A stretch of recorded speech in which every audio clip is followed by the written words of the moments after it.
12:30 ഈ ഭാഗങ്ങളിലായിട്ട് ഇതിൻ്റെ ടൈഗറിൻ്റെ ഒരു പ്രസൻസ് അറിയിച്ചിരുന്നു.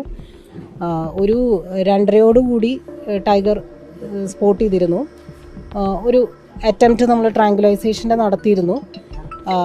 അത് പിന്നെ നമുക്ക് ഇത് പിന്നീട് അങ്ങ് ഓടിപ്പോവുകയാണ് ചെയ്തത്.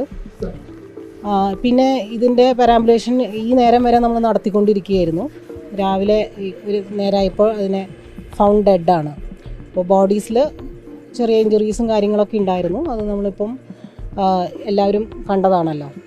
അപ്പോൾ അതിൻ്റെ മാർക്കും എല്ലാ ഇനീഷ്യൽ കാര്യങ്ങളൊക്കെ ഇപ്പോൾ ഡോക്ടേഴ്സ് നോക്കി. ഇനി പോസ്റ്റ്മോർട്ടം ചെയ്താലേ നമുക്ക് കൂടുതൽ ഇതിൻ്റെ വിവരങ്ങൾ അറിയാനുള്ളൂ. വേറെ ഷൂട്ടിംഗ് ആയിട്ടൊന്നും നമ്മൾ ചെയ്തിട്ടുണ്ടായിരുന്നു. ട്രാക്ക് ചെയ്തു. ദെൻ നമ്മൾ ക്യാപ്ചർ അറ്റംപ്റ്റ് ചെയ്യാൻ ശ്രമിച്ചു, പക്ഷെ നടന്നില്ല. നൈറ്റ് ആയതുകൊണ്ട് രാത്രി ആയിട്ട് നടന്നില്ല. ദെൻ മോർണിംഗ് നമ്മൾ ഫർദർ നമ്മൾ പെരാമ്പുലേറ്റ് ചെയ്തപ്പോൾ ഒരു വീടിൻ്റെ സൈഡിൽ ഡെത്ത് ആയിട്ട് കണ്ടു. നല്ല ഫൈറ്റ് കൊണ്ടുണ്ട്, നല്ല കോൺഫ്ലിക്റ്റ് ഇഞ്ചുറി ഉണ്ട്, വേറെ ടൈഗറുമായിട്ടുള്ള ഇഞ്ചുറി ഉണ്ട്. ID പ്രൂവ് ചെയ്തു, സെയിം ടൈഗർ തന്നെയാണ്. പ്രായം എന്ന് പറഞ്ഞാൽ യങ് ആനിമലാണ്. അത്യം പ്രായമില്ല, 6-7 years old.